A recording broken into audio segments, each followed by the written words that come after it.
Okay, welcome back. It is late October 1874. It has been a few months since the last video, almost in real time. It's been a couple of weeks again, and apologies for that.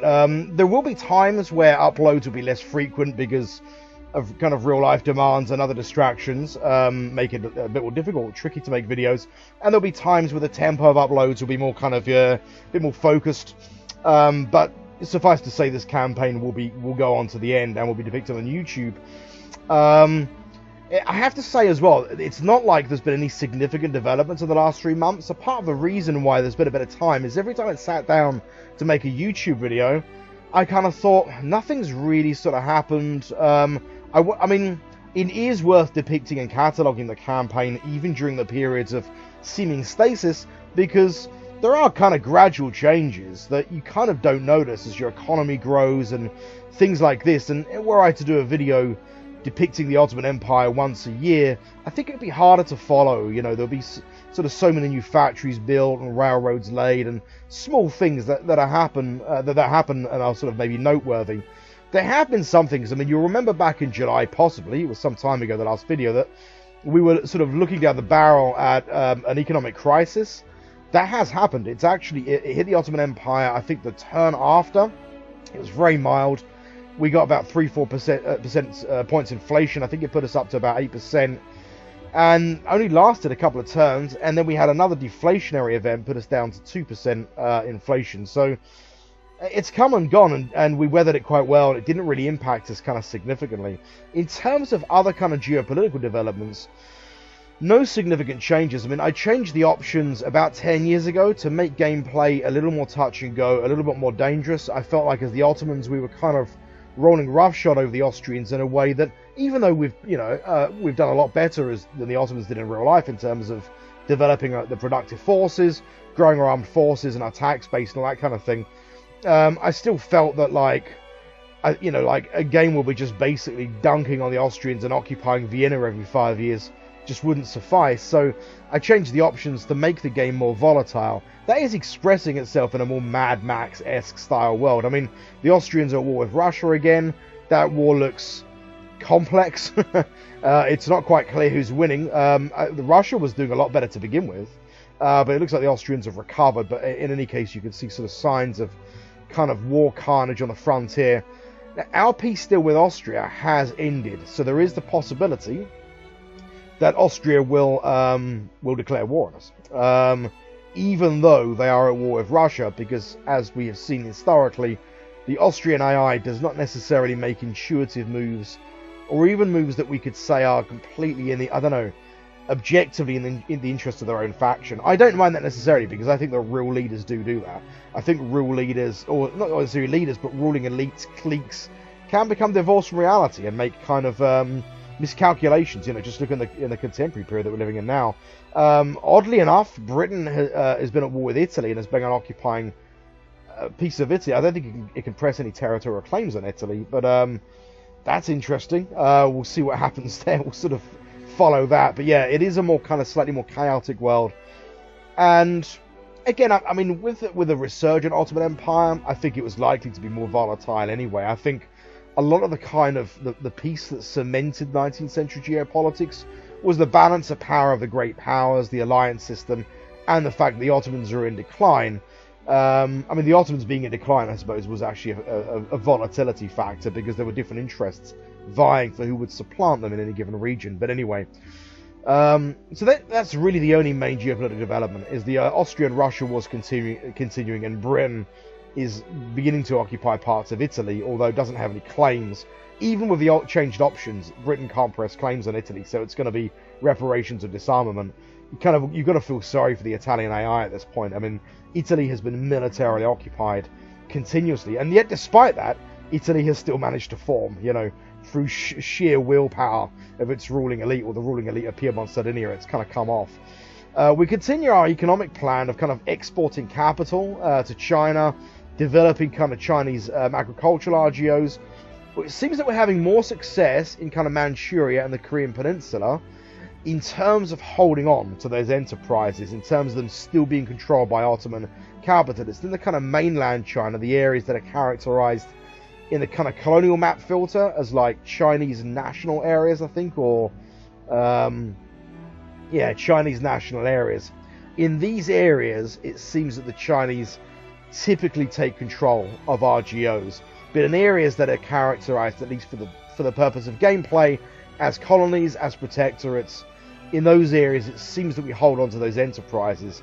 That's food for thought, because obviously we do developing the Chinese economy, even when it benefits China, does serve our geopolitical interests. But knowing that we're likely to hold on to here sort of RGOs in places like the Korean Peninsula and Manchuria is instructive, I think, especially when we're looking at things like coal deposits, iron, and timber. Timber is one of the areas where we face real shortages. And again, these areas are not very productive. These are areas that are not well developed. I mean, they've got major roads, but they don't have railroads or anything like that. I think that will change eventually in time. I think at some point there will be some railroads being developed in China. There are still absolutely none, but I'm sure in the 1880s, 1890s, probably in the coastal regions around Shanghai, maybe Peking, sort of modern day Beijing, you'll have the development of some railroads. So that will benefit RGOs if we control them. Of course, that's less likely to be the case if it's kind of in China mainland. That, to a large extent, is it. It's one of the reasons why the video has been delayed. The fact that this is a shorter video actually makes it slightly easier for me to upload another one fairly quickly within the next few days. I know I said that with the last video, but I will. I am going to depict another game, which is SGS Africa Corps. It's a pure military strategy game, and it is a multiplayer game. I've been playing with a really good player from the Wargaming Club, and we played the first two scenarios, which are just really kind of sort of shakedown games, really get a bit of a feel for it. I was a bit out of practice, and they're both quite interesting. I played as Italy during Operazione E, which is the Italian invasion of Egypt, and then the subsequent British counter-offensive Compass. And the next game we're going to play is the Grand Campaign, which depicts North Africa World War II from sort of early 41, so from sort of Alagala area around here. Depicts sort of Sonnenblume, the German Africa Corps counter-offensive, and then the sort of the toing and froing, the Seesaw War. So I'll depict that over a period of... it's a shorter game, but I'm going to try and play a turn a day or a turn every couple of days. I'll start uploading those in a couple of weeks. So if there are breaks with this kind of single-player Pride of Nation game, and you're interested in military strategy, I quite like SGS. It's Avalon Hill. Avalon Hill, I think the first grand strategy game I ever played was The Rise and Decline of the Third Reich, which is a hex-based Avalon Hill kind of board game, a bookshelf, 1970s bookshelf-style game. I'm not that old. I was born in the 80s, but you still had those games kicking around in the 80s and 90s. And yeah, I used to play that as a kid, and it's great fun. So I quite like the fact that it's Avalon Hill. The AI in these games are absolutely dreadful. I mean, crazy bad, which makes them almost unplayable as a single-player game. So I'm especially stoked to be playing a human player and a competent one at that. So anyway, that'll be a bit of fun. I'll upload those as well. In terms of this campaign, I'm going to continue it right to the end. But in terms of this update report, there's not a huge amount more in terms of what's happened in the last few months, frankly. Now, it's 1874. I think in 75 or 76. It's a bit of a spoiler alert, but I don't think knowing the history of your faction removes anything from the game. I think it adds to it. We are going to be looking at a coup against Abdelaziz. I think initially his nephew Murad V becomes Sultan, but only for a relatively brief period of time, a few months, and then he is ultimately himself supplanted by Abdul Hamid, who will be the Sultan for, I think it's Abdul Hamid II actually. I think it's the second. He'll be the Sultan for about 30 years. And so it's going to be it could be a period of a bit of chaos. I mean, I don't know how that's going to express itself in terms of the game mechanics.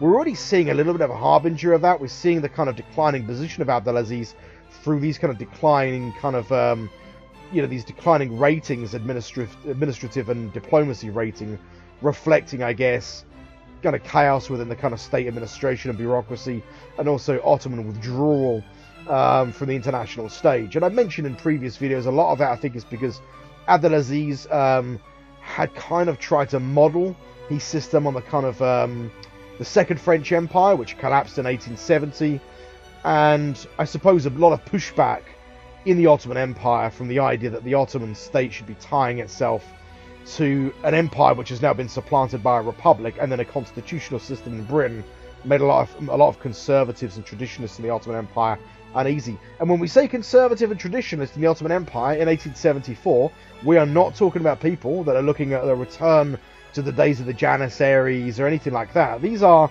conservatives, you know, that are very much conservatives of the age. These are conservatives in the form of kind of Bismarck, you know. So they're not traditional conservatives. If anything, they probably see themselves as representing the best traditions of the Tanzimat. And I think that plays a little bit. I mean, there's other factors that play into the kind of the collapse of the reign of Abdulaziz and eventually the rise of Abdul Hamid. It's not just a conservative-liberal dichotomy. I think it's a complex picture. And I guess when we come to it, I'll maybe talk a bit more about that. But anyway, that's it for now. The next video will probably be kind of, early 75. So it'll be between January, March, maybe April, May 75. I genuinely will try not to leave it too long. Real life has conspired, as well as some of the distractions. I've spent the last 2 weeks, half of the last 2 weeks of my sister's babysitting because she's on a holiday, and that's limited the amount of time I've had sitting in front of my PC. But anyway, so yeah, the next video will pick up early 75, and thanks for watching this video, and I'll see you in the next one.